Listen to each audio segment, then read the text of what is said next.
I'm Barbara Gross, Dean of the Radcliffe Institute, and I'm delighted to have you back with us. I'd like to remind you also that there are exhibits in the Schlesinger Library, Our Bodies, Ourselves, The Collective Goes Global, and in the exhibit space in Byerly Hall, New Ideas, Old Challenges, Innovation in the Developing World, wonderful places to stop by on your lunch break. It's now my great pleasure to introduce Iris Bohnet, who will open today's program. Iris is a professor of public policy and directs the Women in Public Policy program at the Harvard Kennedy School, which has cooperated with us in putting on this conference. Iris is a behavioral economist who has long been engaged with the issues highlighted at this conference. She was also personally tremendously helpful in shaping the conference as a core member of our planning committee. Thank you, Iris, and welcome.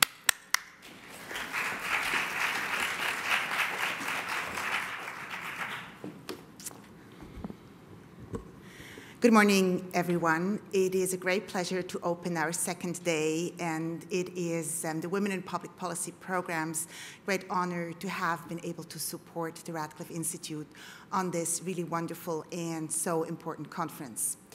What I want to do in the next few minutes is to reflect with you a little bit on what we have learned yesterday and where we are going today. In fact, I want to build directly on our title, the title of our conference, Driving Change, Shaping Lives, Gender in the Developing World, and think a little bit more about what driving change means. In particular, because both questions that came from the audience yesterday were related to, so what do we do? What policies can we think of to combat trafficking or to make the lives of migrant workers better, or to combat the skewed sex ratio that we learned about yesterday in India and China and many other parts of the world. And so driving change is about these interventions, these policies, and how should we think about those? Let me offer some thoughts on change, on how we drive change. I would suggest to you that any intervention, any remedy to the problem has to be guided by some ideas about the causes of the problem, of some diagnosis of where the problem comes from. And of course, gender side is one of the huge issues, one of the huge challenges in terms of gender in the developing world of today, and that's where we started yesterday morning. Now, the number here on the cover of The Economist magazine, which came out pretty exactly a year ago, you learned yesterday is really likely an underestimate of what's really been happening. Yesterday we learned that likely we are missing more like 163 million women and not 100 million women. But, you know, why? Why? So let me offer to you three thoughts on potential causes, which are really more frameworks of how we might even think about these causes. So one idea is that we may be missing women because of some sort of rational economic calculation by their parents and society more generally. That would mean that we value girls less than boys because we have some beliefs about their returns, the returns on investments in girls rather than boys. And you will hear today that there's quite a bit of evidence suggesting that that, in fact, is an important driver of parents and more generally society's decisions to invest more in their sons than in their daughters. That would mean, in terms of an intervention, that we have to change the relative value, expected value, lifetime value of women as compared to men, or daughters as compared to sons. And that, of course, leads us very directly to one of the big themes of yesterday's conference, and that is women's economic empowerment. That we can change these returns on investment by making sure women will have higher returns to their investments and empowering them. Now, economic empowerment, we learned is partly about resources, and that, of course, is very important, but it is, in fact, also about power. Power as in decision-making power. So let me offer a second thought. So the first one is some sort of economic calculation that we're basing our decisions on expected returns. A second one is that we just like boys better than girls, that we have some intrinsic preference for boys and girls. And that, of course, is a bigger challenge. It's harder to change values. If that were true, that would be harder to do something about, and probably requires a combination of two interventions. One of them we'll talk about today in the second panel, and that is some sort of educational information campaigns, education where we try to affect how people think and value men and women. And in fact, in our first panel on technology, you will learn about how new technology or new media can, in fact, start to affect people's values.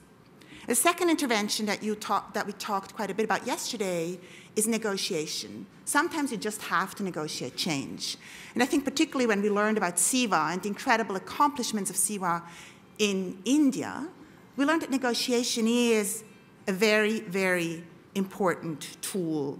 We have to negotiate change, and it has to come through many different mechanisms. One is community engagement. You will remember our discussion of Malawi yesterday and how the vice president so pointedly said, well, you have to talk to the chiefs, right? There's some strategic thinking behind promoting change as well. You have to think about who are the people I have to get on board first? Who are the people other people will defer to? And she said, just talk to the chiefs and things will happen. That is not necessarily the same in every society, but in her society, that seemed to be really important. And then, of course, we also learned about negotiating on the ground from her with traditional birth attendants, that you don't want to take their jobs away, but you want to change their jobs. So again, we're thinking about change, driving change. And then I think many of the speakers talked about politics, but how we can promote change through politics. Of course, this is our last panel today. And many speakers talked about the power of representation, power in numbers, decision-making. And this afternoon, you'll learn about some of these changes in politics and how women politicians make different choices in some areas than male politicians.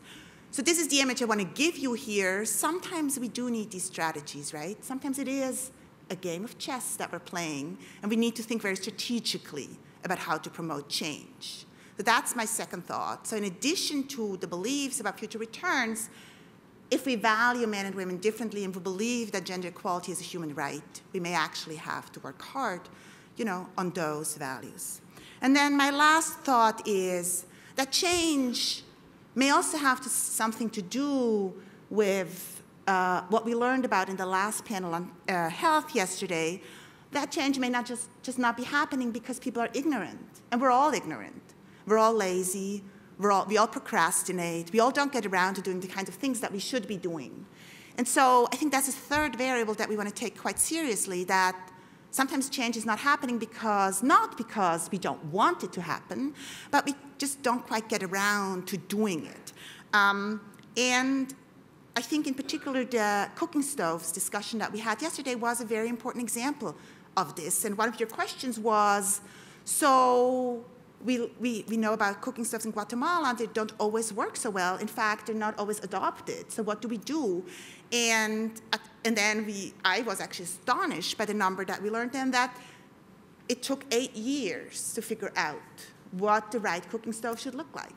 So we shouldn't underestimate the importance of the right design, the right product, the right technology, so that, in fact, change can happen, that we make it easy for people. And we learned that it's things like modernity, it's the looks of the stove that might make the difference. So we have to be open to all these kinds of questions. And then lastly, I'd like to add some of my own work is looking at gender equality nudges. So sometimes people just need a nudge, just a little bit of a nudge for them to change their behaviors. And I think we should just use all this arsenal of potential interventions, including incentives to change the returns on investments, including information and education, and including technology, decision-making, negotiation, power, and nudges to affect change. So this is where we are today. We moved from talking about shifting populations, where we started yesterday, to the discussion of health. And in many ways, you can think of those as investments in human capital. And so how do we enable people to do the kinds of things we would like them to be able to do? And today, we'll now complement this discussion by talking about technology, the power of technology to promote change, the power of education, what's happening, the trends in terms of education, the gender gaps in education across the world, and then, of course, politics and what politics has to offer in terms of promoting gender equality. With that, I wish you a wonderful, inspiring day today with lots of learning, and would like to introduce our panel chair today, which is Margo Seltzer. Margo is the Herschel Smith Professor of Computer Science and a Harvard College Professor in Harvard School of Engineering and Applied Sciences. She is the author of several widely used software packages. And let me read one sentence from her bio. There's so much more information on the many, many awards that she has received, the many contributions she has made to her field, but I loved the wording of one sentence in particular, as a user of technology, I should say. And this is the following. Seltzer's research focuses on how to make computer systems better for users, faster, more reliable, or easier to use with pieces that work together more gracefully. With that, have a graceful panel. Thank you.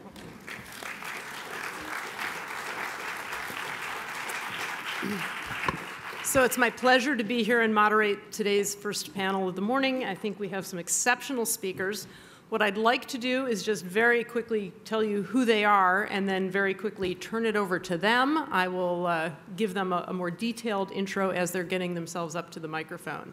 But I think we, as a technologist, one of the biggest challenges is figuring out how we can do really interesting research and actually benefit somebody other than ourselves and our colleagues. And I think what we'll hear from today is there are actually lots of ways to make that possible. And so hopefully we can all get a little inspiration as well as knowledge from our wonderful panelists. So the three panelists, as you see before you, are Taryn Dinkelman, who's an assistant professor of economics and public affairs at Princeton. There's Mr. Robert Jensen, oh, they're out of order on me, okay, who's an associate professor of public policy at UCLA, having completed his PhD at Princeton. And then we have Kristine Pierson, who's the CEO of Lifeline Energy. So I will give more extensive biographies as they're getting ready to set up. So, Taryn. So, at Princeton, Taryn holds joint appointments in the Department of Economics and the Woodrow Wilson School of Public and International Affairs. And she is currently, this year, is a visiting fellow at Yale. And I think, actually now, we have the good fortune of having her local. She's actually earned degrees at 3 different institutions in 2 different countries on 2 different continents, which I found quite impressive. So she's earned bachelor's and master's degrees in South Africa and a PhD from the University of Michigan. And I'm honored to give you Taryn Dinkelman. Thank you so much, Margo. Thanks for inviting me to come and speak about some of the work that I've been doing in South Africa. So yesterday, a number of the speakers drew on a very broad body of work to raise some very important general issues about gender in the developing world. And today I'm actually going to focus on a very specific example of a specific technology, which is household electrification, to try and draw attention to a broad set of questions about some of the barriers to women's labor force participation in the developing world.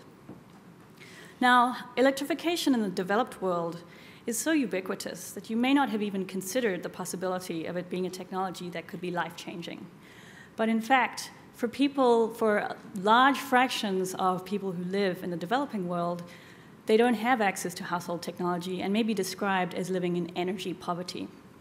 If we look at the next slide, we can actually see where they live, or actually we can't see where they live. If you think about what you're seeing there, this is a picture of the Earth at night. It's a famous NASA snapshot, or a bunch of snapshots put together. And you can see that the darker parts of the world are really concentrated in Africa and Asia. Don't let the Indian subcontinent fool you. There are a large number of people there who also don't have access to electricity. But largely, the 1.5 billion people who don't have access to household electricity are concentrated in sub-Saharan Africa and in Asia. So what do these people use for all of their home production needs?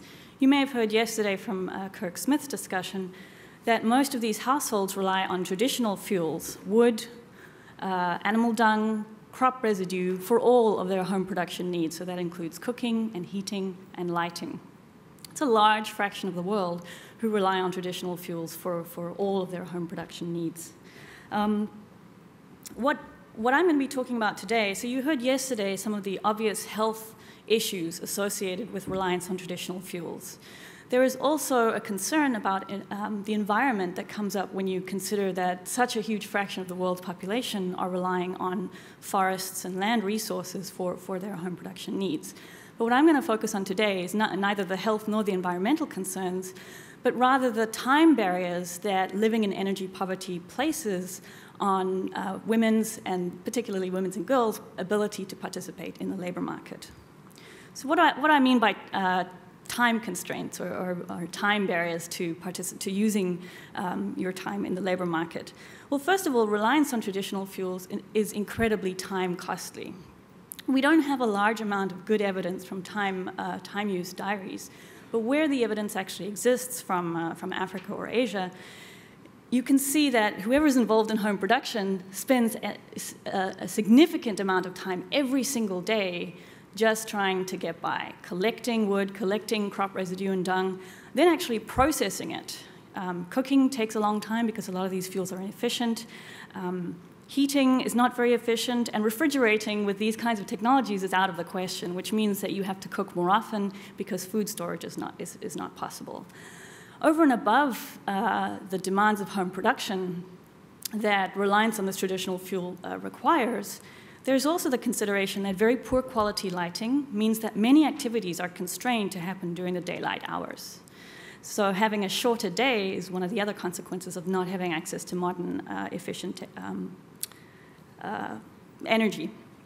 In the case of rural South Africa, and this is also true in other parts of Africa, although we don't have a huge amount of quantitative data to back this up, but in the case of rural South Africa, which is where I've done some work, these time costs are borne largely by women and girls. So 95% of home production in this part of South Africa is undertaken by women and girls, and they spend on average 2 hours a day actually going to collect wood in order to process, and 3 hours a day in the processing of wood, of crop residue or animal dung in order to cook and heat and light their homes. So that's 5 hours a day that women and girls are potentially constrained to be at home.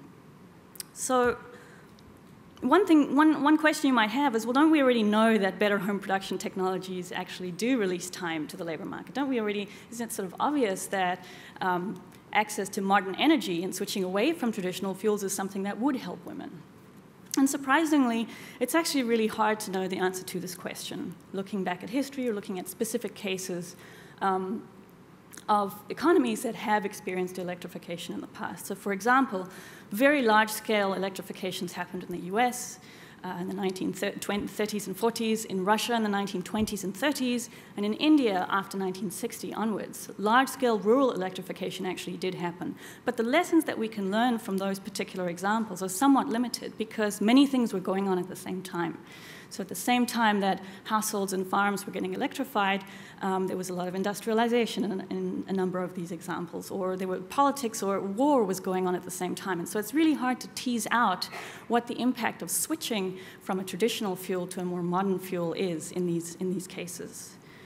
In some other work that's been done in the US, looking at a very much narrower question of what happens when more efficient appliances diffuse out into the economy, that kind of question has a much better chance of being answered and giving us some answers to how women's time is freed up when home production is now made more efficient. However, although some research has shown that as the stove gave way to the microwave, whereas refrigeration sort of diffused throughout the American economy, married women started working more, that research also has some difficulties associated with it, because it's very hard to think about, well, how do those lessons apply in rural South Africa or in rural Malawi, when the switch is really, in a sense, more fundamental, going from wood to electricity. So, now to talk about a little bit of the work that I've done and give you some of the details of the study from South Africa. What I do is focus on an area where there are relatively good data on a household electrification program that happened in a very short period of time at the end of apartheid. So in rural KwaZulu-Natal, between the years of 1996 and 2001, almost 500,000 new household connections were made by the national utility. There's a very important component of this rollout was that the connections were free. So households were not screened out of being connected to the electricity grid because they were very, very poor. They all got connected. In fact, every household got an electricity board in their kitchen, got 3 plug points, and were given, the household was given a light bulb to use as well. So during this period of time, many households were connected. All of this electricity supply was very small scale. So another thing to keep in mind in this particular case was that the types of things that people could be using this power for were really limited to home cooking and home heating, or else very, very small scale types of home industries, not large scale industrialization at all. And you have some pictures there of a couple of settlements. On the one side, you have a settlement without electricity. The other side is a settlement with electricity. And what you should be seeing here is not really a whole lot of difference between these two sets of areas. In terms of actually quantifying the impact of household electrification, I'm not going to go into too much detail about how the techniques of measuring the impact of this rollout of electricity in rural South Africa, except to say that essentially, the comparison that I look at using this data is what happens to home production, changing home production over time in places that have access to electricity because of this program, compared to other areas that don't have access to electricity in this program. And I'm going to show you 2 main results. One set of results is about what happens in the household, and the other set of the results is about what happens in the market. So what happens in the household, in these rural households that were previously very dependent on traditional fuels? What you see here is 2 sets of bars, and hopefully they're orange and yellow to you. The orange bars show you the change in use of home production technology. So the first set of bars is about using candles for lighting. The second set of bars is about using electricity for lighting. And the orange bar tells you what happens in places that are not electrified.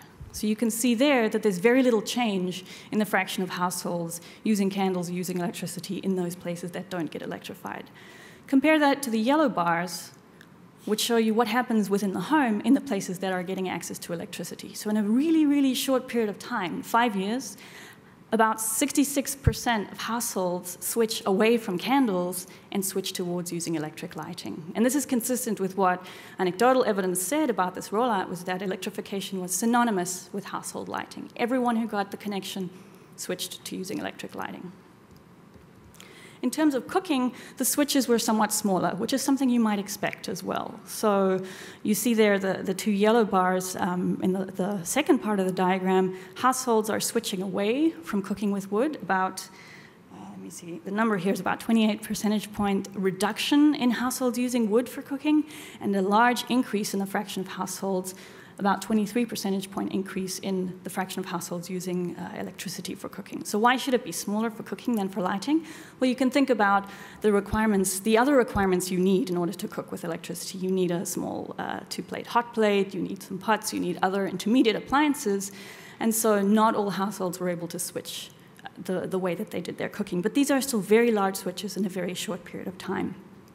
So now the next question is obviously, well, for me, how did this affect what men and women were doing in the labor market. If we think about the time use data, which says women are spending up to 5 hours a day in using the wood or using traditional fuels, now with this kind of switch, what do we see going on in the labor market? And we see here in this second result that it looks like female employment is actually increasing substantially in places that are getting electricity. So the green bars here show you what happened in places that are not electrifying. The red bars, on the other hand, tell you what's happening in the places that are getting access to electricity. And the red bar on the first red bar you see relates to women. The second red bar you see relates to men. So the message to take away from this picture is that it looks like the employment growth of women in electrifying areas is somewhat larger than the employment growth for men in electrifying areas, which is, again, something that we might expect, given that I said to you 95% of women are really involved in home production. Just to make a couple last comments about some more of the details of the study, these results, so I don't have sufficient let's just say I don't have sufficient power in this particular data to tell for sure whether those differences between men and women are statistically significant in terms of market outcomes. However, the magnitudes are very suggestive, and looking at other kinds of data, I get very much the same sort of story, that it looks like women are working much more in the labor market than men. However, I wouldn't say that household electrification doesn't also provide opportunities for men to do small-scale types of work. So anecdotally, having electricity in your household allows you to do things like refrigerate beer. So now you can sell beer to the neighborhood, and that's something that men could be involved in as well as women. In terms of some other channels that are useful to think about, the effects that I find here are really driven by older women who don't have young children at home, and they're driven by middle-income communities.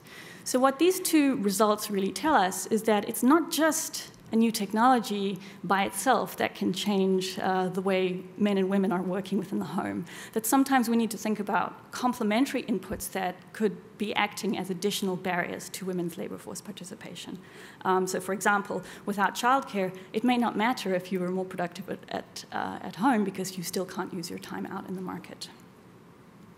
So what are some of the implications of this South African study for studies of Africa more generally, or studies of switching to modern energy in Asia? So first of all, I think from this study, it's pretty clear that household electrification absolutely modernizes home production. It's a fundamental change to the way people are doing things in the home. And given the time use data that we have, these are potentially very large time savings, all of which might not go to work. Of course, it could be freeing up leisure, which could also be something that we value women having more of. Another thing to keep in mind is that these effects on market work, as I said, likely depend both on can the household actually afford to use the technology. In South Africa, electricity was very cheap at the time. Now it's becoming much more expensive. In other countries, it is very expensive still to use, so it may not be a technology that is appropriate in every place. And then thirdly, the identity of home producers is not the same everywhere. So in South Africa, older women are largely responsible for home production. In rural Malawi, young girls are very involved, whereas in urban Morocco, it appears that men and women are all involved in home production. And so the same kind of technology may have different effects in different places. And I'll finish off here. I think yesterday Kirk's, one of the questions he raised at the end of his discussion was, do we need to think about technologies that that have a specific gender focus? Do we need to think about ways of designing stoves that are targeted at women or have a very specific gender component? And I think that was a very important question, but I think the question that I'd like to raise here with this specific example is, maybe we need to think about any kind of general technology that changes the efficiency of how you do things in the home as having a gendered component, potentially having a gendered component. So just as another example, there's a recent paper looking at the switch from mud floors to cement floors in Mexico, in urban Mexico. And what that paper finds is that there are huge impacts on the mental health of mothers in these homes. So mothers actually get a lot happier because they don't. The story that the paper tells is that they don't have to spend so much time worrying about keeping everything clean so that their kids are not exposed to germs. And so that's a general technology that seems to have a gendered component. And then a last question, and this is something that probably Rob will touch on a little bit as well in his talk, is I started out my remarks basically trying to highlight one example of barriers to women working in the labor market. And we might start to think about the question of, well, is it a good thing that women should be working more in the labor market? We're sending women out to work. Is that something that is really a good thing? Well, in the economics literature, it seems to be an inevitable thing. When economies grow and develop, women work more in the labor market. And so this is something that we should sort of expect as economies become more healthy and grow. But furthermore, the economics literature really shows that this idea of economic empowerment and putting money in the hands of women has all sorts of significant benefits, not just for women themselves, but also for kids. Women start spending money in different ways, resources are allocated towards kids, towards health. And so I would argue that thinking about ways that we can encourage women to participate more actively in the labor market certainly would add to and enhance economic empowerment and empowerment more generally, as Iris was talking about in her comments earlier today. So I'll stop there. I'm not sure if I'm out of time, but I'll stop there. Thank you. Thank Taryn. Mm-hmm. And so now, before we go on to our next speaker, we actually have just a few minutes if panelists want to ask each other some questions. So I'll open it to either of you. Go for it. Sure. I just had a small question. I was curious about whether you saw any changes in children's school enrollment, right? To the extent that they were being used to collect firewood, you might think that this frees them up to. Now, counter to that, it may be that, well, if it's also causing mom to go out into the labor force, then maybe the children have to stay home. So the effects are ambiguous, and I don't even know if there's a gender difference in the sex of children in terms of collecting firewood. So I'm just curious about whether there were any effects. So that's a good question.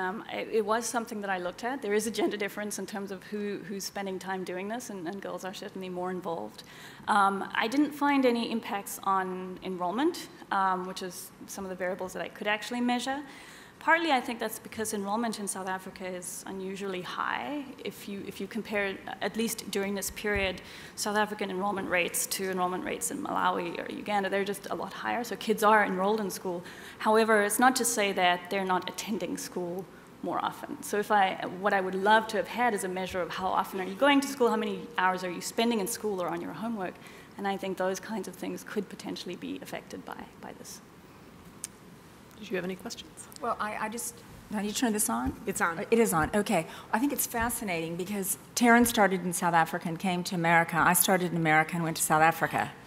So, and I also work in the power or electricity space, if you will. But wouldn't you say, I mean, my opinion is that the South African example is the South African example. It doesn't really apply to the rest of Africa, because South Africa itself is 70% electrified, but only 50% of homes. And there's a very different governmental electrification problem program that exists that doesn't exist on the rest of the continent, except perhaps a little bit in the Maghreb countries. So I think that's a good point to make, that currently South Africa is 70% electrified. So this is a number that shocked me, but in the mid-1990s, at the point where the shift in the political regime went from apartheid to democratic, only 1/3 of households were actually electrified. Now that was largely, and that number would have been even smaller if you focus in on black South African households, an even smaller fraction. So sort of starting from baseline, I think the rural areas of South Africa looked pretty, I would say, much more comparable to other parts of Africa than they do now. I think as an example of what could happen if we went to Malawi and did the same project, I agree. I think the context is very different. I think the history of migrant labor in South Africa is very different than it is in Malawi, and you might expect different kinds of magnitudes in different countries. But I think as an example of a big switch happening in a very short space of time, having an impact on market work and home production, I think that in itself is useful to know. No, I absolutely think it is. In my time there, it's been extraordinary how many homes have been electrified and how many homes have been built through the Reconstruction and Development Program. So with small, proper houses being built, electrification is part of that. I think you mentioned that electricity was introduced free, which also spoiled the home solar market. So, people were getting a very small amount of electricity. And what I've found as well is that with the price of electricity going up, if you get 50 rands a month, which is divide by 8 now, it's 7, I can't remember what the rand is, it's too strong, that you're returning back to kerosene and candles because you can only make your electricity last for a week. Yep. So I think that's one of the points just at the end of the slide is, to the extent that this technology is affordable for people, you're going to expect larger effects. And now in South Africa, with massive electricity price increases, you may actually see certain households sort of dropping down back into that prior. And just as a matter of interest, electrification depends on your ability to pay. Yes. So what I pay is very different to what. So this is a great discussion, but I need to wrap it up to keep us on time. We'll have lots of time later to continue. I'd like to invite Dr. Jensen to the microphone. So Dr. Jensen is Associate Professor of Public Policy at UCLA, having completed his PhD at Princeton and also spending some time at the Kennedy School of Government. His research on the microeconomics of international poverty has taken him to conducting projects in places like China, the Dominican Republic, Mexico, Nepal, and India. And at the same time, he's managed to also serve as an advisor to the International Labor Organization and the World Bank. So on that note, take it away. Thank you very much. Okay, so I want to talk today about some of the work that I've been doing in India on gender differences in human capital.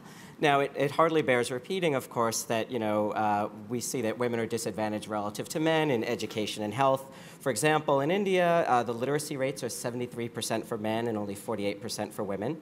Mortality rates in infancy and childhood are about 40 to 50% greater for girls than for boys, whereas in fact, in the absence of any discrimination, they should be the opposite. And this is largely believed to be due to differential provision of nutrition, health care, vaccinations between boys and girls. And then finally, the most salient manifestation of this, of course, is the problem of masculine sex ratios and missing women, which Professor Hudson spoke probably far more eloquently about yesterday than I ever could, where through a combination of the excess mortality of girls in infancy and childhood, as well as through sex-selective abortion, you just have far fewer women than men. For example, in India, there's approximately 50+ million fewer women than there should be. So, of course, this is one of the most pressing health and human rights concerns we could possibly imagine.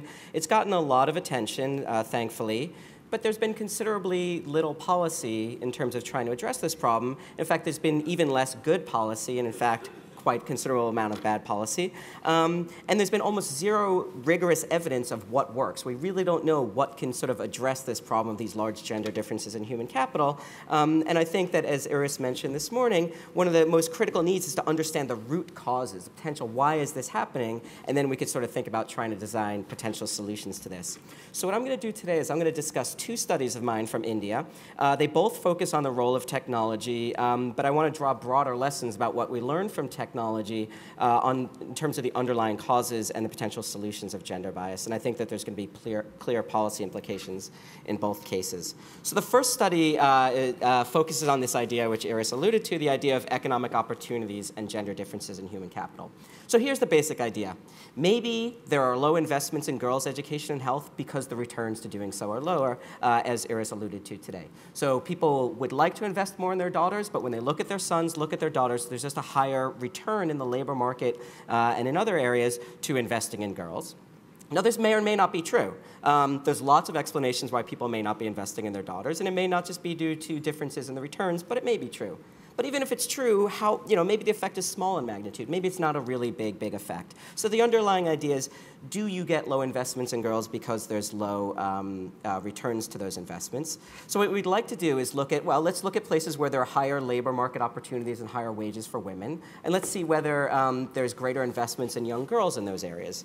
But of course, the problem with that is that fundamentally the places where women are allowed to work are very different than the places where they're not allowed to work.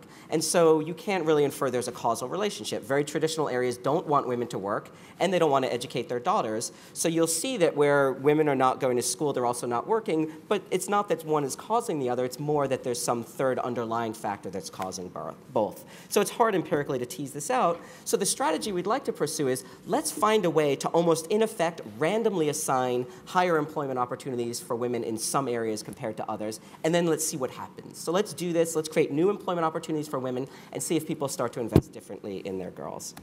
So what I've done in this paper is I focused on the information technology or the business process outsourcing industry. So this is things like call centers, data entry and management, online medical transcription, all the things we think about associated with outsourcing.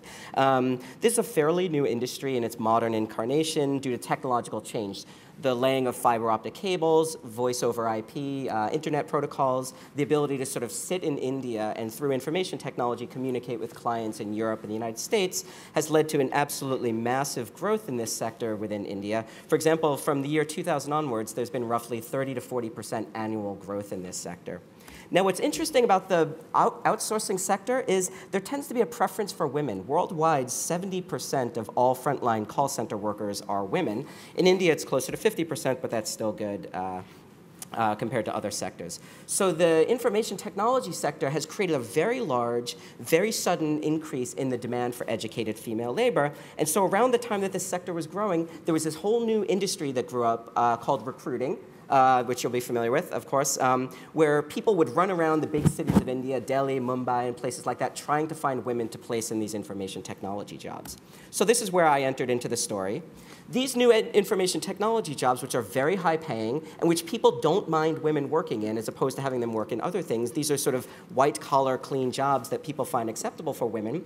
Well, the growth in this sector, the awareness of the sector was extremely low, especially outside of the urban areas. So there's this massive increase in the demand for educated female labor, but outside of the urban areas, nobody knew about these jobs. So I thought this is a great opportunity. What I did was I took 8 of these professional call center recruiters, and I hired them for 3 years to work for me. And I sort of said, you know what we're going to do? You spend your days running around Delhi trying to find workers. I'm going to pay you to go out to randomly selected rural villages and to help women in those villages get jobs. So in these areas where suddenly before nobody knew about these very high-paying, really wonderful jobs for women, I'm going to make you aware of them. And I'm going to do that at random for some villages and not others, so I can sort of say that the difference between the two villages, if we see that in the places where I've made these employment opportunities available, if we see greater investments in girls, it's not due to some unobserved factor. It's really due to the fact that I've now made people more aware of these new opportunities. So I can treat it as a randomized trial. So what did I do? The recruiters that I hired would spend a full day or two in each of the villages that I selected. They would give you an overview of the sector. They would give you information on how to apply. They would give you information about employers, interview tips. They provide a lot of services. And these sessions drew a lot of local interest. Attendance was very high, and people were very interested in these opportunities. Then they would come back 1 year later and do the same thing, and come back a year later and do the same thing again. And in between, these recruiters were supposed to provide 3 years of free ongoing recruiting service. So if you're living in one of these villages that I designated, you can call up or you can email or you could contact these recruiters at any time, and their job is to help you find a job. So the goal was that, now I've now made parents aware of these great opportunities for women in the future, and I want to see if that affects how they treat their girls in terms of education and health. So I conducted this alongside a 3-year survey where I interviewed households, and I literally weighed and measured their children, their boys and their girls. So rather than saying, yes, I'm feeding my daughter better, yes, I'm treating her better, I'm taking her to the doctor, I got objective measures. I can actually tell if they're growing, if they're heavier, if they're actually being fed and taken care of better just by the pure measurement aspect, the objective, rather than relying on self-reports. And then I actually also followed their school records. I actually found out if they were attending school. Now, the area that I was focusing on for this study is the north of India. One of the things that really stands out when you look at gender differences in education and health and the problem of missing women is that most of the problem is actually concentrated in the north of India. So the darker areas in this map represent high areas of gender differences in human capital, and the lighter areas represent lower differences. Now, you don't need to be a geographer to see a clear pattern in this graph here. You can see big differences in the north and very, very small differences in the south. Well, my study focused almost exclusively on northern areas, the states of Haryana, Punjab, Rajasthan, and Uttar Pradesh, given by that circular area that I've highlighted there. And this includes the areas of the very worst gender bias in India. So for example, if we rank all 500 districts, which are like US counties of India, with respect to the sex ratio of children, my sample contains the third worst. Kurukshetra, for every 1,000 boys, there's only 770 girls. So there's roughly 23% of all girls are missing, and it's largely due to things like sex-selective abortion and the excess mortality of girls in infancy and childhood. So what happened? What were the results of this study? Well, what we found is if I just show you some basic results on girls' education, at the start of the study, it was roughly 77% in the villages where I did nothing and 76% where I did my study.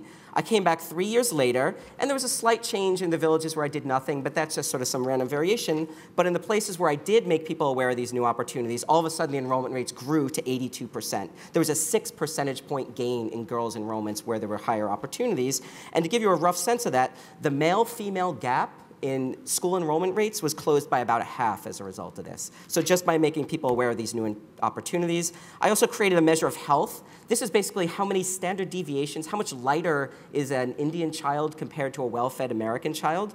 And you could see in both areas beginning that they were very far below. They were about 1.3 standard deviations less healthy than an American child. In the control areas where I did nothing 3 years later, there was very little change. But in the areas where I had done my study, there was actually clear evidence of greater health status of girls. And it basically cut the US-India health gap between children by around 20%. So there were very large gains in education, very large gains in health. And I should just sort of mention, this held up, even if I made these opportunities available to both boys and girls, men and women could get these jobs equally, people were still investing in their daughters. It's not like they would fall back on favoring their sons. Okay, so the conclusions that I draw out of this is that you see big educations just by demonstrating a payoff to those investments. Now, the key thing here is we talk about education and health, we talk about building health clinics, we talk about the need to reduce poverty. All the gains here were done without any of that. It was basically just by showing parents that there's a value to investing in your daughters, you actually got big gains. And so that part of the low human capital investment must be that they may not be seeing a value to investing in them. And then we could think about solutions outside of the education and the health sector and more in maybe the labor market. Okay, now I'll just go through one other study, also focusing on the role of technology, cable television. So the idea here is that, I said before, maybe part of the difference in education and health between boys and girls is that there's a lower value to investing in girls. Well, here's another idea, which is that maybe part of the disadvantage is due to the culturally defined roles of women in the household, in the labor market. There's just different ideas about what the roles of men and women are, and maybe that's why that people don't invest in their daughters quite as much. Now, we know these roles aren't static. They're not fixed. They change over time and in response to various influences. So let's do a test. Let's sort of see what happens if people are going along and living their lives with traditional roles of women, and we provide a cultural shock to them. All of a sudden, we expose them to the new ways of life of other people and see if that'll change the defined roles of women. And the way that I'm going to do this is through examining the spread of cable television. Cable television is an absolutely massive technology that has spread more quickly than anything you can imagine. You make a pill available that's going to save people's lives, it won't spread as quickly as cable television. It's just absolutely massive. Just to give you a quick sort of data point here, even in Tamil Nadu, a very poor state in South India, in extreme poverty, 60% of people have cable television in their homes, even though their income per capita is less than $2 per person per day. So very poor households, very high demand for cable television. Now, the interesting thing about cable television is most of the shows you watch, if you're sitting in a rural area, most of the shows you watch are urban-based. And the thing about it is the lifestyles are very, very different. Women are working, they're running businesses, they're lawyers, they're doctors. It exposes you to very different lifestyles for men and women. Now, that being said, they're not very progressive shows. The very successful women on a lot of the soap operas that are most popular are not the most likable characters. In fact, they're often explicitly shown as being unlikable if they're too successful. Yet, we're still seeing them in different roles. And we know that we've seen from other studies that maybe television has effects on attitudes and behaviors. So I did a 3-year study where I followed different villages, and I sort of looked at what happened when cable was introduced. Now, placement is not random, and we have to worry about whether there's other factors going on, but I sort of, to the extent possible, try to address that in the paper. So just to give you a quick sense, here's 4 sets of villages that I've categorized here. The first will show you what happens for villages that had cable television all years. The second are going to get cable television in the second year of my study. The third is going to get cable television in the third year of my study. And the last one is never going to get cable television. Well, you can see the places where they had cable all years. When we go from year 1 to year 2, not much change.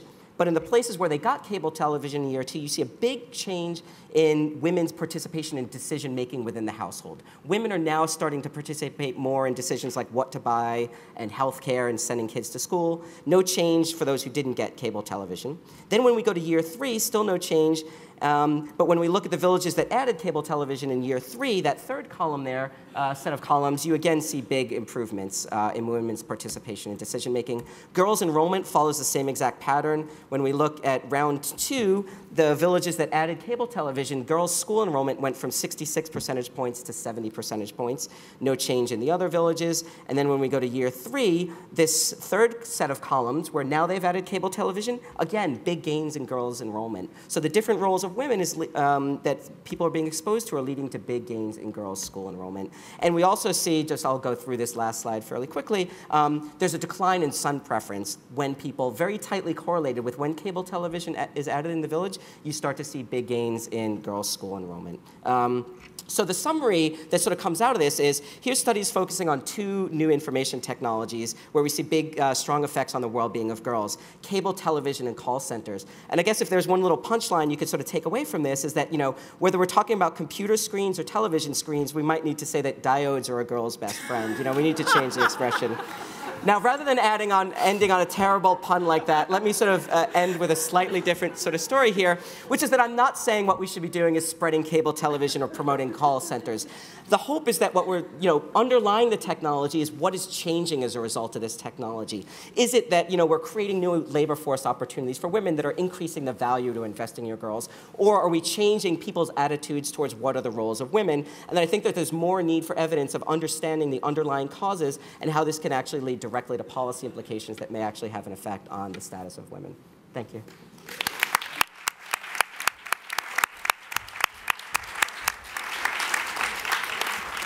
Thank you. That was not only informative, interesting, but it also came in perfectly on time. Thank you.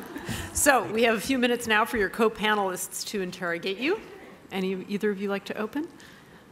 Yeah, I guess I have one question. So you didn't really talk about, in your first study, whether more women were actually doing these jobs in these areas. And so I guess what I'm wondering is, if they are working more on these call center jobs, are you picking up some kind of an income effect? Yeah, so that was the slide I skipped over. I apologize. I originally thought we had 25 minutes to speak, so I really had to jam it in there. So there's no question that women got a job as a result of this, and it created a strong signal. But what I do in the papers, I actually say, let me look at households where no one in the household, these jobs require a lot of education. You need at least a secondary school degree. So if I look at households where nobody has a secondary school degree, that means that mom could not have gotten one of these jobs and never could get one of these jobs. And so by looking at that, I could say if we still see gains for girls in those households where none of these things could have changed, we still see big gains, which again argues more for the case of it being the return to education. I was just wondering, in terms of the scale, how many call center jobs there actually are in India, and how many women, percentage-wise and number-wise, what the size is? The call center industry is certainly very, very small. I mean, I alluded to the fact that it's growing rapidly, but it's still a drop in the bucket, right? So again, I don't view this sector necessarily as changing, on the greater scale, the lives of women, except that it's serving as an example and it's starting to change people's attitudes towards women working.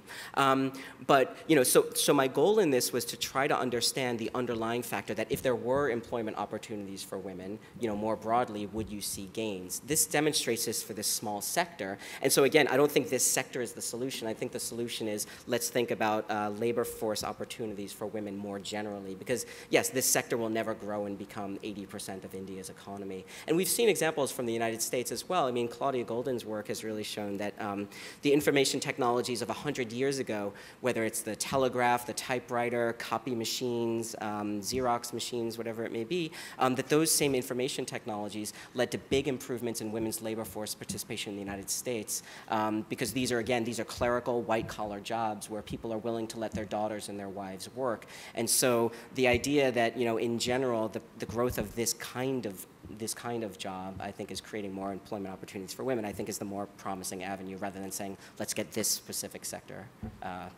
growing. So I'd like to throw a question in there. So you've alluded several times to why these sorts of jobs are attractive, why families are willing to let their daughters have these kind of jobs. Have you looked at the other side of the equation, which is why is it that employers actually prefer women in their call centers and things like that? Yeah, no, that's interesting. I interviewed a lot of call center operators who are not always the most savory individuals, as you can imagine. And they gave a number of reasons. Now, we may not believe what they say, but they always said that women have a nicer demeanor, a more pleasant voice. I've spoken to engineers who just say that the register of women's voice, because of the tone difference, actually transmits better electronically than men's voices. I don't know if that's really true. My best guess is that because there are so many more employment opportunities for men, if you treat a man poorly on the job, he can walk away and find another job. Because women, this is basically the only game in town, you can basically pay them less, treat them worse, and they won't leave because they have no other alternative opportunities. So my guess is that they prefer to employ them more because they know they can take advantage of them because they have fewer opportunities. All right, so I'll conclude by throwing you in another data point. So we have found, so I have had a business, and we have found that we actually get much better customer engagement when we sign emails with a woman's name than with a man's name. So that factors out all the register, everything else, but we actually invented a female persona for our support mail because we got better engagement with our customers. That's really interesting. So maybe we're programmed to like women better. I throw that out for you. So maybe actually that bodes well, and that one of those early questions that was posed, maybe we just prefer men to women, maybe at some fundamental level that's not true, and maybe that's actually a good thing. So on that note, I'd like to introduce our third panelist. Kristine Pierson is the CEO of Lifeline Energy, which has over a decade of experience bringing clean energy and technology to vulnerable populations. As its CEO, Ms. Pierson is responsible for implementing Lifeline's energy strategy, fostering relationships with national ministries, international donors, multilateral agencies, and corporations. In 2001, she invented the idea of the Lifeline radio, which is a sturdy solar-powered and wind-up radio for children that helps keep them connected and feeling safe in a really scary world. So I think we're going to hear about some exciting technology where Lifeline has come since then. So please take it away. Thank you. Good morning, everybody. I took the MDGs out of my title because it really truly is, I think in the new program it really truly is the missing energy is the missing Millennium Development Goal, but I didn't want to go down that path, so it might be a bit contentious. So I just wanted to talk about empowering women through power, and by the kind of power I mean is electricity, but at the same time, power engenders power, if you will. Just what Lifeline Energy does, our mission is to improve the lives of vulnerable populations, and by definition, those would be women and girls principally. And we focus on the poorest of the poor, those who are orphans and other vulnerable children. You'll know just the huge, huge orphaned population we have in sub-Saharan Africa, somewhere between 45 and 50 million. Very poor rural or slum women, people who are ill or disabled. We design, develop, and manufacture radios, MP3 players, lights, and solar panels. And traditionally, it's been a distribution model that has been based on groups and given away, but we're looking at different alternatives for income generation. And really what I want to talk to you about, I think, is how maybe offering a slightly different perspective on just how much women and girls suffer from energy poverty, what that really means in their day-to-day lives. I'm somebody who spends a lot of time in the field. I'm not an academic, so I don't have studies that I can point to, but I do have a dozen years' worth of experiences that I hope you'll find valuable. And when you look at technologies, all technologies have a gender bias. So irrespective of which one it is, it has a gender bias, and technologies need power, and all the fuels to power them also have a gender bias. Now, Taryn showed this slide. Anybody who talks about energy is going to throw up this slide.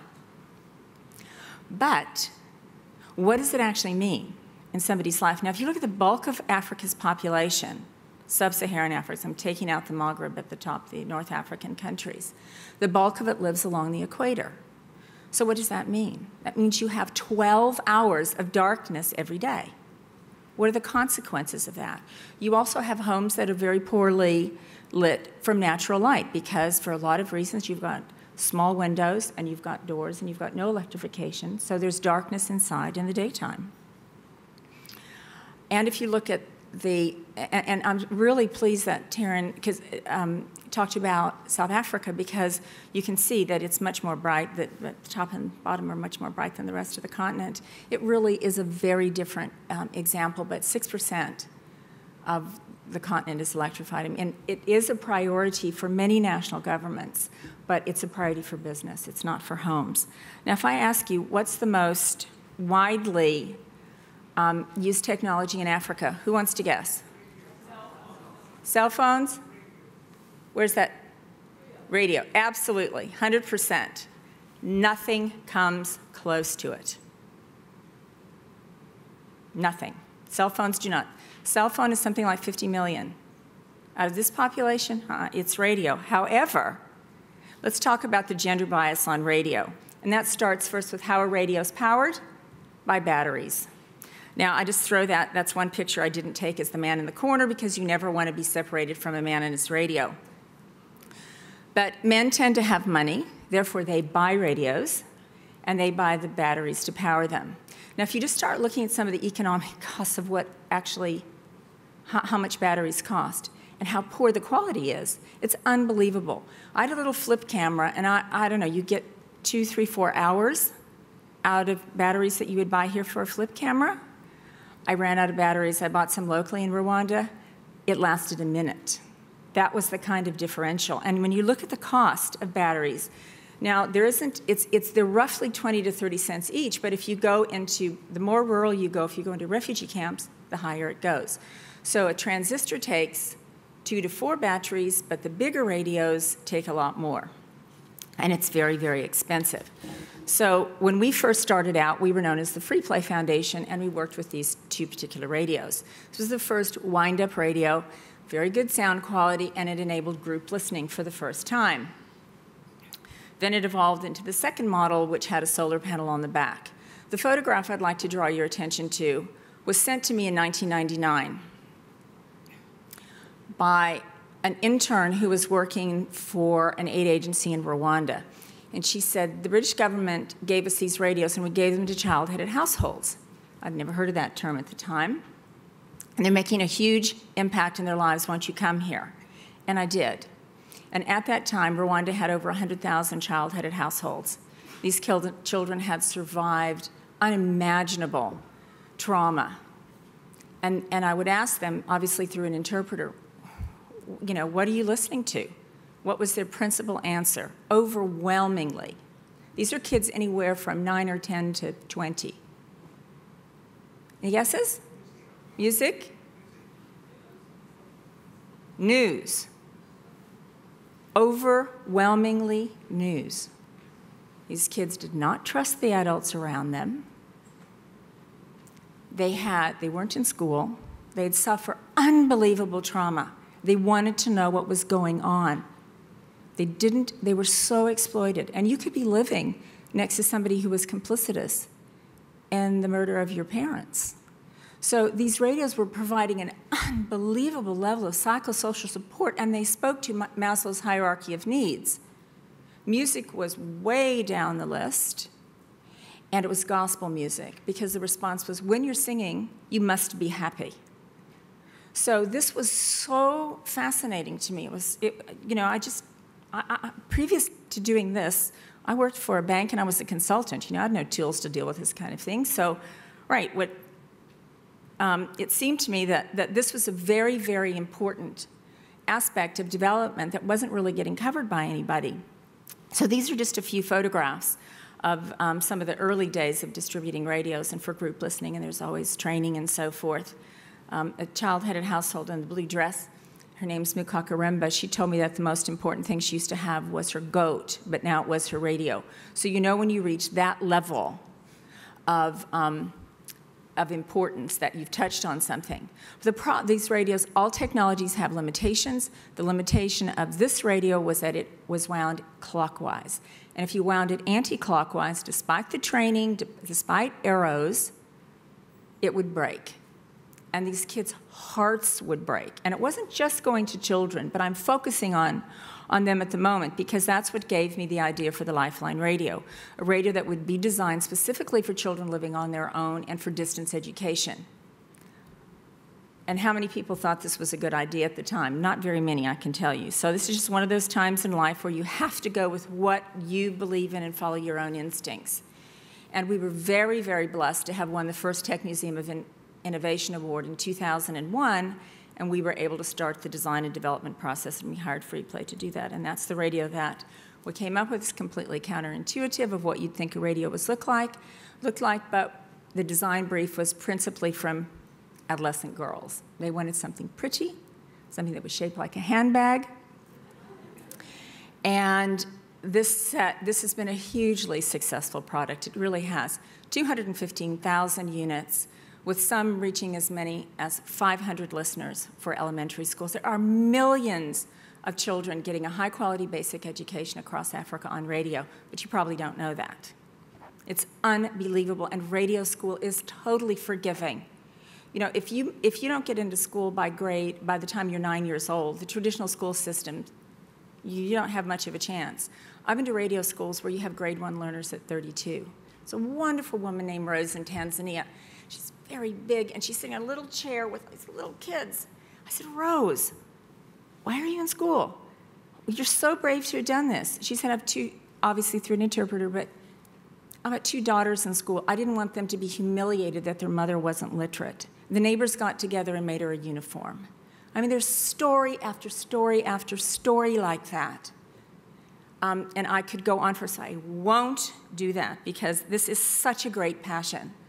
And Africans traditionally, you know, they're very odd. I hate saying Africans because, you know, there's many different countries, so many different cultures, but as a generalization, people are still,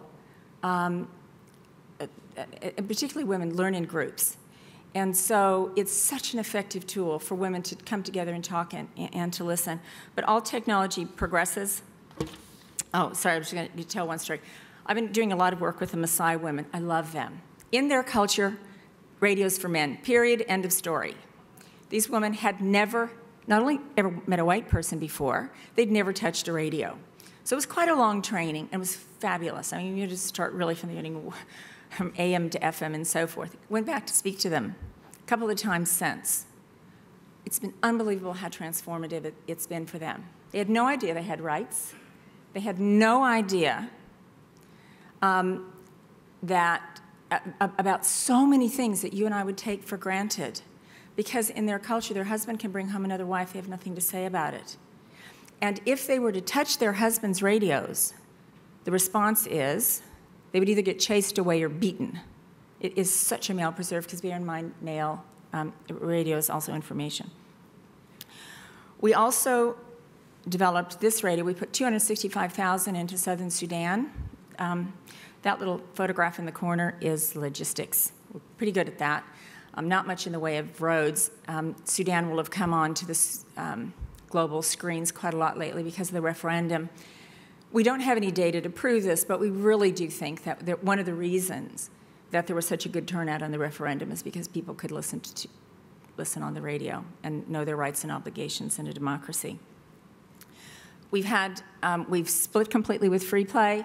We did that a year ago. We've got our own new product development arm now. And this is, I don't know if you saw it, this is the new radio. It has an LED. I don't know if it's pre-tuned. It just seems very unlikely unless the threshold of violence.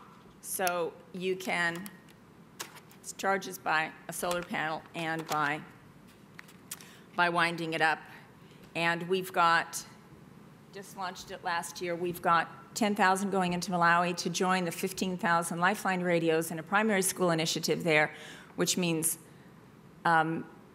just about every child in Malawi is going to have access to a basic primary education. And then this is our live player. This should be green, but the one I have with me that actually is a proper one straight from the factory in China is blue. This is the world's first MP3-enabled radio for development. It'll hold 64 gigabytes of content. which means you can preload just about anything. Now, this is really, really transformative when it comes to education. So when you turn it on, this is for a program in Congo. There's 3,500 of these going to Congo, with our partners telling us that should reach 25,000 teachers and 1 million learners. So the scale that is possible to reach is enormous. So if I put it onto the MP3, I'll just pick out some programming here. It's all labeled. And let's say you don't want to listen to the song day after day, you can fast forward. Bonjour madame, bonjour monsieur, bonjour chers élèves. Soyez les bienvenus à l'émission French in Congo, obviously. Let's say we didn't get that, we want to hear it again, we can repeat and play again. So this really, truly is a tool that enables learning and active learning and participation to take place anywhere. You can also record your own voices. So imagine what women can do in recording their own programming. You can also continually update programming through a micro SD card, downloading it either on a 3G cell phone or through the internet. And you can also then upload your programming to a community radio station or send it elsewhere. How much time do I have? About 2 more minutes. Ah, yipes. Okay, I'm going to have to go very fast. I'm going to speak very quickly about lighting. I'm going to razor through this. Everything that has to do with electricity and lighting, in my opinion, in the household is totally gender-based. For instance, security. That's a man's job. He buys torches, he buys the batteries to power them. It's a very expensive undertaking. You also have an invasion of cheap Chinese lights. Some countries are more spoiled, if you will, than others. The photo on the left is a wheelbarrow boy in Liberia. The other one is a photograph I just took a few weeks ago in Rwanda. You didn't see Chinese lights there last year. They are there in a huge way now. Again, the cost of thinking of replacing batteries. Candles don't feature everywhere in Maasai culture, for example. They don't know what a candle is. They don't use it. But in a country like South Africa, where paraffin is, or kerosene is slightly regulated, it's much cheaper to buy a candle. The little girl in the corner, look how she puts her candle up to study. That candle tips over onto her homework. She's lost her homework. It's absolutely unbelievable. And in South Africa, shack fires are caused principally from candles. This is public enemy number one. I don't care what anybody has said about kerosene. It's much worse than you think. That little girl in the corner, her name is Rose. She is an orphan because her mother and brother were killed in a kerosene fire. And this is a Nairobi slum. It's a Maasai woman. I walked into her little house. She's nursing her baby 6 inches away from an open flame koroboy, which is, you can see the black smoke. And if you see the other one, up the black above it, in the top right-hand corner, what do you think your lungs look like if you're breathing that every day? I mean, it's absolutely horrible. Women hate it. That just shows how kerosene isn't regulated. This is, again, in a Nairobi slum. That woman's ready there, buying it in a Sprite bottle. What do you think the chances are that if she's got a child's going to drink that thinking it's clean water? It's really horrible. What I did is I asked women in Kenya, because I think Kenya is quite a representative country for African countries. If you had 300 shillings, what would you spend it on? And that's what it equates to. And the slum women, these are their top 5 responses. This was about 30 or 40 women and about 150 Maasai women. So they're pretty similar in what they're buying. But what does this actually translate to? And I only did this with slum women because it's much easier to do. It is really expensive. They buy paraffin every day. They buy it by the tablespoon. So if you're buying it for 20 US cents a day, you're spending $73 a year. If it's 50 cents a day and you've got several children, that's probably more what you're spending. It's principally lighting, but it is also, women seem to have paraffin and charcoal stoves. Rural women aren't using charcoal for cooking, they're using firewood. You have to factor in the cost of matches. I mean, if you're making $1 or $2 a day, as a reference point, $5 is a big spend for you. And then the other factor for energy expenditure is cell phones. And they're really poor quality phones. They don't last very long, so you have to charge them a couple of times a week. So that is a significant energy expenditure. So if at the low end you're spending $200 a year and over $300 at the higher end, and that's what your rent is in a shack, you don't have much disposable income for anything else. So most surveys seem to say 10 to 15% of household income is spent on fuel. I think it's much higher. And it's something that we really, Iris and I are talking about trying to study. Can I take up my question time just with these stories, please? I just came back from, I'm from Dadaab refugee camp, okay? This is one of the most horrible places in the world. There's 320 some odd thousand Somalis. 150,000 have been born there. A further 6,000 girls have given birth there. This is a 27 square mile area near the border with the Kenya border with Somalia. They have never seen anywhere else. And they feel they're not likely to. The only way out of this trap that they're in, they believe, is through education. So this is also a light that we've developed. And I was doing lighting distributions, and UNHCR didn't want them to go to women, they wanted them to go to girls. So I spoke to many, many groups of girls. And the number of girls that they all start out in primary school, but very few actually get to secondary and even further graduate. What are their impediments? The biggest impediments, they have no way to study. They get up at 4 to pray, they've got household chores to do, lots of children, husbands have multiple wives, long distances to walk to school. The father probably has a torch. If they get the time to study, it's after 9 o'clock at night. What are the chances of dad giving the torch for the daughter to study? Not very high. So I reckon one of the best things that we can do to change the outcome in Somalia is to educate more girls, and let's give them lights to do so. This is a wonderful woman, a Maasai woman, that I went back to see after she'd had her light for a few months. She said, "I never imagined I'd be useful again. I couldn't see for the last 10 years at night. Now it's changed my life, and the great-grandkids come around to my place at night and study. So I always have company at night because she lives in a compound. Her son, Tasmai, has 6 wives, and there are lots of kids around, but they don't usually like to come to Granny, even though a child is assigned to her. So that's been a wonderful story. And I'm going to end with Nalepu. This is a new innovation that we have, which is a solar panel that charges cell phone. And Nalepu is a midwife. Even though she's 72, she doesn't look it. She walked a long way. She walked several kilometers for this. So you turn it on. My phone isn't on, but trust me, it does work. You can see that it's charging. And it also has a space in the back through USB for an LED, okay? So I said to her, as a midwife, she had never seen a solar panel. She'd never met a white person, never seen a solar panel, kept staring at herself in the solar panel. This was unbelievable, never seen a camera. And I said, well, what do you think you're going to do with this? This is through an interpreter. She said, oh my God, I can now see if there's something wrong, because you'd have to hold the paraffin lamp in there.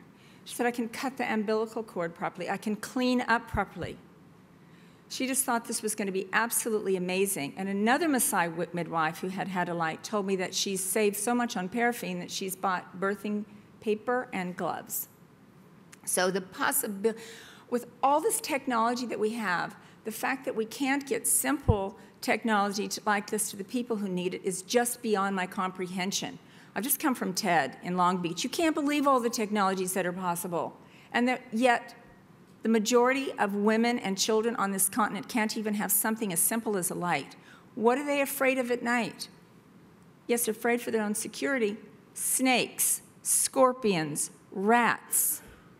They don't go to the toilet. The costs of not having access to information, access to light, will doom developing countries to poverty. So if we're not going to get grid electrified, we've got to find other methods and models to do so. And that is what we believe is both our opportunity and our obligation. And I'm sorry if I spoke too long. But anyway, thank you. I just want to say, I don't think anybody in the room is sorry, so we certainly hope that you aren't. No, I'm not. Okay, so now we have a few minutes for the panelists to ask each other questions at large, and then I'll start going through some of the questions that we've received from you. So take it away for a few minutes. You're good? Okay. I guess I just have a quick question about what the cost of these technologies are to these women. So, for example, the solar-powered cell phone charger and light. Would that be something that would be very expensive for them to buy? Would need to be subsidized, or? Well, typically what we've done with radios is that they've been bought institutionally, or we've raised money for them because they've gone to groups. So it's very easy to justify that type of model. And the lights and the solar panel we're hoping to make available at around $15. It always depends on volume. And because it has to be somewhere in the scope of what a cell phone costs. And also trying to explain to women, because if you say, you know, how much do you spend a year? They've got no idea. How much do you make a year? They've got generally no idea. You've got to break it down by day, and they put it on a chart and everything. So we hope, and we're just piloting these now, but we hope that will form the basis for an initiative called Sisterhood of the Alternative Grid, which would enable women to earn income by selling and renting a range of renewable energy products. So there are much more expensive lights that are being sold than the cheap Chinese ones seem really cheap, but by the time you add the battery cost in, they're very expensive. Any other interpanelist questions? Yeah, I'll just ask a quick question, although it's probably an unfair one and that may cause a fight to break out. But I'd just be curious about your reactions relative to a technology like the one laptop per child, which also may have, you know, it doesn't provide light, but maybe for the educational purposes or where people can get access to news. Obviously, it's much more expensive technology. It's got some pluses and minuses. I'd just be curious about your thoughts about that. Well, I think it's great because... Oh, and I'm sorry, I didn't mean to take away from what you're doing. I'm just saying... No, it is. It probably in an African context is slightly more middle class. Mm-hmm. And it's one or two at a time. So it is much more limiting. It has phenomenal benefits, but that's the thing, there is no one size fits all. You need all technologies, and you've got to experiment to see what works and what doesn't work and which models work and which don't. I think it's great, though. Okay, so I'm going to start to channel our audience through some of these cards. And one of the questions is, from where does the educational programming come that you're either preloading or that people are getting on the radios? Who's producing it? Is it in local languages? It's produced by our partners. So we don't, except in Rwanda, we're involved with a project called Lifeline. Do we get involved in the programming? We decided early on that our model would be the hardware and that we work with groups like the BBC World Service Trust or the Education Development Center, who are probably the biggest producers of educational content worldwide, and their issue is access. So, because when you look at the cost of batteries, again, you just can't expect rural teachers to come up with $2 to $3 every week. So, yeah, so it's...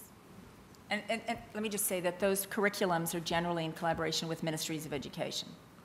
You got to take the same test whether you're a radio school kid in learning under a tree and someplace not on a Google map, or the Minister of Education's son or daughter. So. Okay, let's see here. So this is for Dr. Jensen. There were a few questions. Yeah, so there was sort of a question about using weight as a proxy for health and comparing Indian children's weight to American children's weight in the context of what we see as obesity. And so how do you factor that all in and actually try to make a concrete statement about health? Right. Yeah, no, this is, the measurement of health is obviously very difficult. Health is a multidimensional attribute, and it's hard to capture with one simple summary measure. The World Health Organization offers standardized measures. So these are actually, I describe them as health, but they're actually, they're Z-scores. They're how many standard deviations are you away from the median health of a child in the United States. The standards were actually set in the 1970s before much of the obesity epidemic we have, but there's still a question of how appropriate they are. But the truth is, whether we should be comparing them, whether Indian children are minus 1.2 or 1.8, or whether it's, 0.2, whatever it is, that just shifts things up and down. What I was interested in my study was, do we see improvements as a result of this, right? And so even if I shifted the norm a little bit, you would still see that the children had gained. But I absolutely agree that in terms of trying to compare health status across children in different countries, that it's very, very difficult. But these are, for example, standardized and normalized by age and by sex in some cases as well. Okay, so this is a general panel question, and perhaps an even more general question about the whole program, which is that everything we've heard about is fabulous, but it seems that there's been a density of focus on the African continent, the Asian continent. Why are those the places that seem to draw attention, whereas Latin America, which seems to have some of the same characteristics, doesn't draw as much attention? I would actually give just one small joke that I was just talking to someone last night who does research on Chile, for example, and they presented the paper in front of development economists, and they said, why are you talking about Chile? That's not a poor country. Most people sort of have the argument that unless you're studying Brazil or Mexico, anything south of the United States is not a poor country. And to be fair, when you look at the income rankings, many countries in South America, for example, are middle-income countries. So, I'm actually amazed that any focus at all on Africa. In fact, as someone who works on India and sees lots of other people working on India and everyone working on India, which is certainly worthwhile, I actually think that there's a very big shortage comparatively in research on India. So I'm actually excited. I was actually thrilled to see some work on Africa myself. Yeah, and I think one of the maps that I didn't have in my presentation was essentially that lights at nighttime map readjusted for the population distribution of the world. And if you see this map, sort of the continents really shift in shape, and you see that the bulk of people who don't have access to electricity are living in Africa and in Asia. So that map, you may have been worried that that was not representative of where all the energy poor are living. But even if you adjust for population distribution, really, in terms of energy poverty, most people are living in Africa and in Asia. And how was it that you got drawn to Africa in the first place, Kristine? In 1986, when I was young and didn't really know very much at all, I spent 3 months traveling around East and Southern Africa by myself, and just literally didn't know any better about anything. It was an extraordinary experience. I fell in love with South Africa, and I immigrated there in the height of the state of emergency. I have no word. There's no English word. I had to be there. It's a great decision. Never regretted it once. Okay. Let's see. So there's a question about, this goes to Dr. Jensen again. So you happen to use cable TV as your evaluative tool. Are you or others also looking at other technologies like internet penetration and trying to understand whether it has the similar properties or not? I personally am not doing any research on that. I've heard of 1 or 2 studies looking at things like that. People have been looking at political participation and things like that, but I haven't seen much in terms of the sort of cultural or the social effects of the internet quite as much, in part just because it's not as widespread. Cable television is nice as a study example because it's so widespread.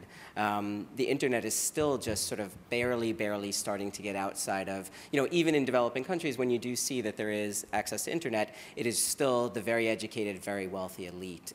And so, it's not really, I don't think it's having much of a transformative impact yet, but it may be something that continues to have an effect in the future. But again, for me, the underlying issue is, I don't care if it's, I don't care if it's radio, I don't care if it's television, I don't care if it's internet. The idea is what's going to change or challenge people's existing norms of attitudes of the roles of women. I mean, I have, in my background, partially Native American, so I don't care if it's smoke signal, whatever I'm less interested in the technology and more as what's being delivered, what's the content, and what impact is it having. Can I follow up on that? Absolutely. So actually, after your presentation and then hearing about the radios, I was wondering about the rollout of cable TV and to what extent many of these areas that got cable TV also had radio initially, and if there's something different about a picture that is somehow more transformative for the types of outcomes you were looking at than radio alone. Is there something about actually seeing educated, successful women that could be different? I mean, you probably can't answer that question exactly, but... No, it is interesting. I should say that, I do think there is something, I mean, I think radio is wonderful, and I do think it has a very, very big impact. I do think there's something different about television. I say this full disclosure, my girlfriend, fiance, whatever, is a television writer, professional, so I have some stake in promoting television. However, that being said, certainly for the case of India, and again, I can't speak more globally than that, radio isn't quite as widespread. People will gather around the television, right? Because there's also this big movie industry, right? So you see the old Bollywood films. So people really have crystallized more around cable television. But it would be an interesting effect to see. I didn't look at, do you have radio already, and was the effect different in areas that got cable based on whether they had radio or not? And it may well be that there already was an effect of radio, and so it didn't matter quite as much getting television, but that's certainly beyond my brain power to sort of be able to figure out right now. And people who study media and the social effects of media would probably understand better, how people interact with media and whether images are different than words. So here's just a quick question. Are the radios water resistant? Yep. And just how water resistant does that mean? Well, just to be clear, this is as someone whose cell phone ended up in a pond. Yeah. On the original Lifeline radios, we had swimming pool tests. You threw them in swimming pool because what can happen in a rural area is you can get a flood, and you can be also, people take their radios out into the fields. Women who are collective farmers take their radios out in the field. I've got lots of photographs of women farming. So we had to make them water resistant. If you let them dry out, they're fine. It's no problem. With the new ones, the digital ones, I'm not really sure. It'll depend on how much water, because digital is slightly different technology. It has disadvantages and advantages. Moisture is another issue. Just to say, I just think the examples that you and I would never think of, we always have sessions where kids or people who've had radios, they bring them back so we can see what they look like and if they need any repairs or whatever. And this girl comes and says, my radio doesn't work, it's broken. So we opened it up, and there was a plant growing inside it. It had choked it. So, oops. So everything, you have to be totally suspend your judgment when you're dealing in products. Yeah. In these areas, yeah. So actually, that's a great question. How do you design for that kind of environment, and what has been your experience in terms of the robustness? Because clearly, just from looking at them, you can tell they're much better than anything we buy here in terms of robustness. Yeah. And I'm just wondering what your experience is in how long they last and how people are dealing with them. Robustness is absolutely, absolutely critical. Let me say that the number one enemy of any product in Africa is the adolescent boy with the screwdriver. There is no question about that. So, I didn't know anything about design, but I realized recently, the penny dropped. I trained as a dress designer when I first started university. I have a background in textiles. Hello.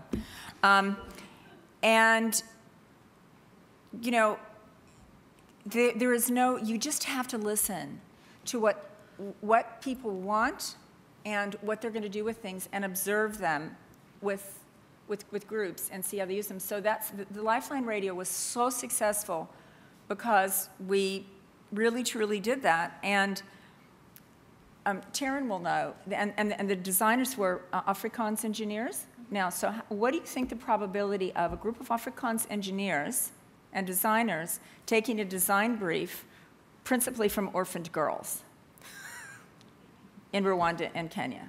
You know, that's a low probability. So we went through a lot. I didn't show my iteration slide of what we started with and what we rejected. So every single aspect of this radio got field tested, drove them crazy. But I think that, and I've just come from Rwanda where I've seen radios 6 years old. They're beaten up. That's great. They're still going. I mean, what can you expect of any product? It's not going to last forever. No, that's amazing. But you have to take into consideration moisture, leaves, you know. I've had radios that haven't worked before. Why doesn't it work? Well, I put it on the roof to be closer to the sun, and it fell through the roof into the fire. My solar panel doesn't work because the goat ate the cord.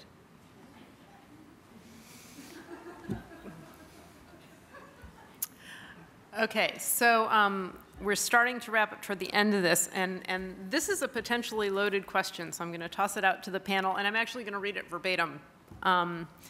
So breastfeeding is a time-costly Stone Age technology that takes about 2 hours a day with or without technology. Pumps, fridge, bottle. This limits our biological, not technical. Given the huge economic and social value of breastfeeding, please comment on policy implications as more women move into employment. How do you protect women's rights to breastfeed as they move into more market jobs? I thought we might get a few of those deer in the headlight looks.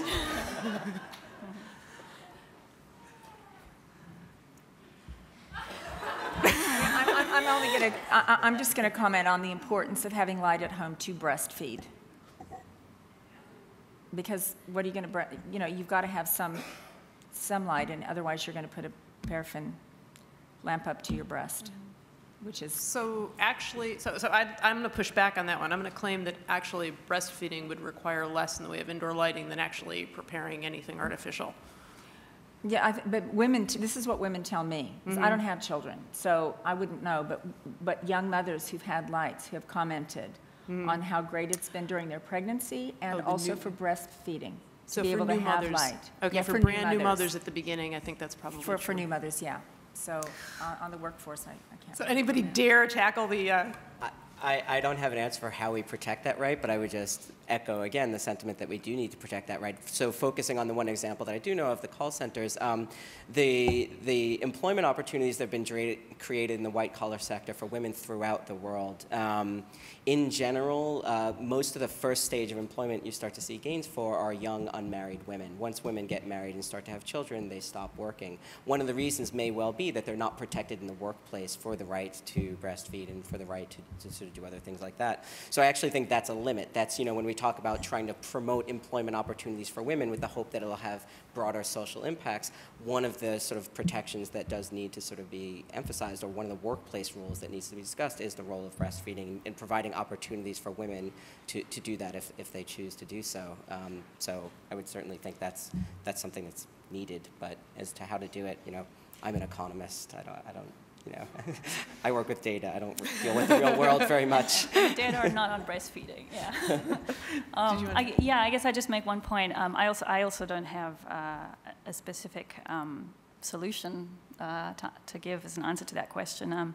But I would just say in the South African case, the types of jobs that I was really sort of talking about that women are doing more are very. They're not switching from not working in the labor market to 40 hours a week work. The type of work that they're doing is informal sector, it's self-employment, it's something that, you know, might be called marginal work, but at the very least, there is more flexibility there. So, you know, in terms of the type of job that Rob was looking at, which is much more formal sector, I think there the constraints are potentially higher for this breastfeeding question. And actually, I'll throw in a personal perspective on that. I actually think that we haven't done any better in this country at protecting women's rights to breastfeed. I think for the most part in the business sector, people don't even get it. And so, you know, I remember doing a visit to, you know, a high-tech modern lab when I had a several-month-old child. And I was carrying around sort of this big, bulky black bag that anyone who's had small children and breastfed realizes is a breast pump. But of course, all my male colleagues, it hadn't occurred on them. So when I tried to excuse myself after lunch to go to the restroom, which was the only place I could do such things, they said, "Oh, we'll just wait." And I just looked at them and said, well, you're going to be waiting a while. So maybe before we think about how we're going to preserve that right in other places, we might actually want to think about how we want to preserve that right here, because I don't think we do a very good job of it yet. How about if we all thank our spectacular panelists?